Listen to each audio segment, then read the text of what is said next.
Assalamualaikum warahmatullahi wabarakatuh. Perkenalkan, saya Eka Yuni Anggreni, pengajar di SMA Negeri 1 Parengan, CGP Angkatan 5 Kabupaten Tuban. Refleksi sebelum mempelajari modul 1.1 Dasar Pemikiran Ki Hajar Dewantara.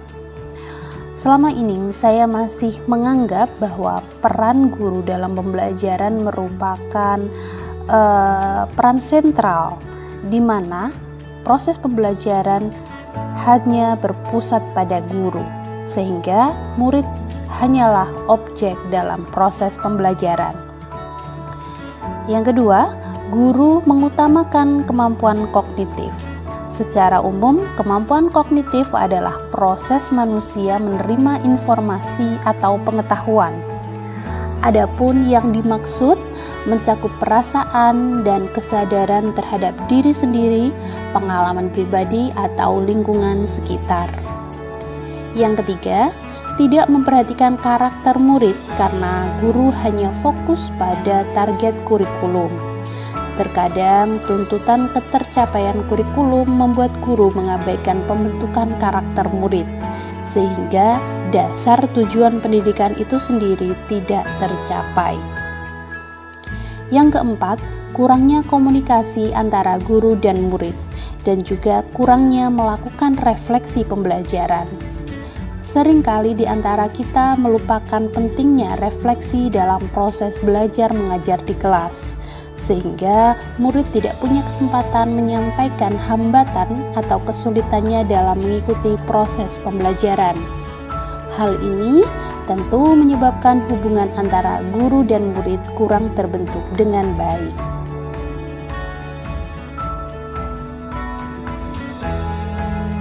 Indikator keberhasilan pembelajaran sebelum saya mempelajari dasar-dasar pemikiran Ki Hajar Dewantara, saya masih menganggap bahwa keberhasilan pembelajaran diukur dari tingkat ketuntasan KKM yang telah ditetapkan oleh sekolah.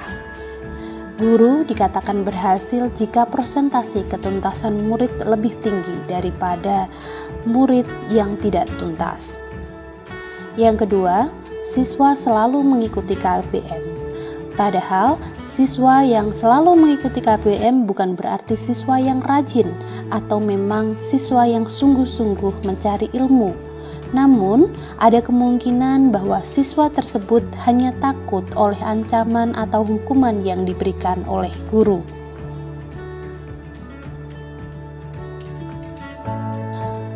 Setelah saya mempelajari modul 1.1 Dasar Pemikiran Ki Hajar Dewantara, saya menyimpulkan bahwa pendidikan itu harus menuntun. Guru merupakan sosok orang tua bagi murid di sekolah. Guru harus bisa menuntun dan mendampingi murid ketika mulai merangkak dan berlatih berjalan menapaki pengetahuan yang baru. Guru harus mampu menjadi inspirator serta fasilitator untuk tumbuh kembang muridnya. Selanjutnya, pendidikan harus sesuai kodrat alam dan kodrat zaman pada anak. Guru harus mampu mendidik murid sesuai dengan kodrat alam serta kodrat zaman. Hal ini dimaksudkan bahwa setiap murid bukanlah kertas kosong yang bisa sesuka hati guru memberikan coretan pada kertas tersebut, melainkan guru hanya berperan membantu siswa menebalkan tulisan serta coretan yang sudah dibawa dari lahir. Dan guru juga harus mampu mendidik siswa serta mengembangkan pengetahuannya sesuai perkembangan zaman, mempersiapkan muridnya sesuai dengan tuntutan zaman saat ini. Tentu saja hal tersebut harus diimbangi oleh guru untuk terus memperbarui pengetahuan dan kemampuannya. KHD menjelaskan bahwa dasar pendidikan anak berhubungan dengan kodrat alam dan kodrat zaman. Kodrat alam berkaitan dengan sifat dan bentuk lingkungan di mana anak berada, sedangkan kodrat zaman berkaitan dengan isi dan irama. Selanjutnya adalah pembentukan budi pekerti. Budi pekerti merupakan keselarasan atau keseimbangan hidup antara cipta, rasa, karsa, dan karya. Keselarasan hidup anak dilatih melalui pemahaman kesadaran diri yang baik tentang kekuatan dirinya, kemudian dilatih mengelola diri agar mampu memiliki kesadaran sosial bahwa ia tidak hidup sendiri dalam relasi sosialnya.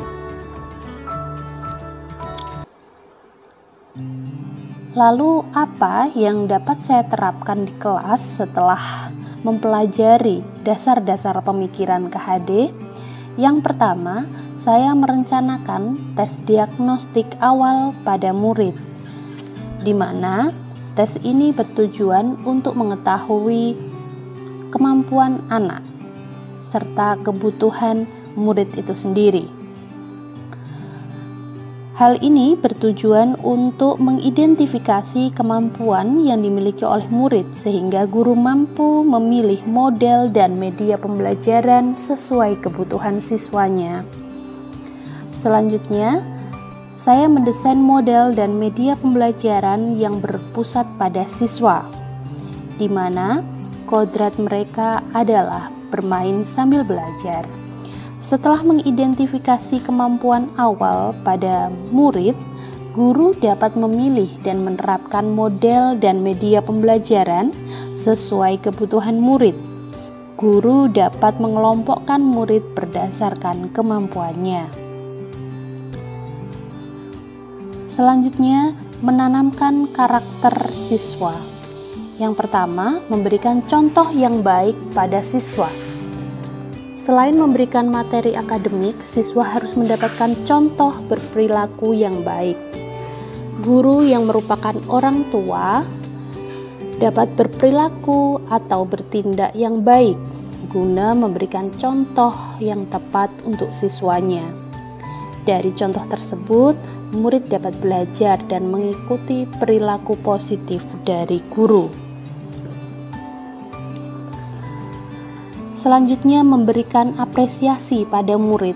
Selain sebagai ucapan selamat atau terima kasih atas keberhasilan yang diukir, apresiasi pada murid merupakan salah satu hal yang berharga guna menyemangati murid untuk kembali mengukir prestasi. Memberikan pesan moral dan refleksi pembelajaran. Dengan menanamkan nilai moral dalam setiap pembelajaran, maka siswa akan tumbuh dan siap menghadapi masalah hidup, serta selalu berpikir optimis dan berusaha untuk menyelesaikan masalah. Kemudian, menanamkan sikap jujur dan terbuka. Setiap manusia tentu pernah melakukan kesalahan, tidak terkecuali guru. Sebagai guru, mungkin kita pernah melakukan kesalahan baik mengoreksi maupun menyampaikan materi. Hal tersebut bisa dijadikan contoh pada murid untuk selalu berperilaku jujur dan tidak malu mengakui kesalahan. Yang terakhir adalah mengenalkan tata tertib. Setiap sekolah tentu memiliki tata tertib atau peraturan sendiri guna mencapai keberhasilan dalam kegiatan belajar mengajar di kelas.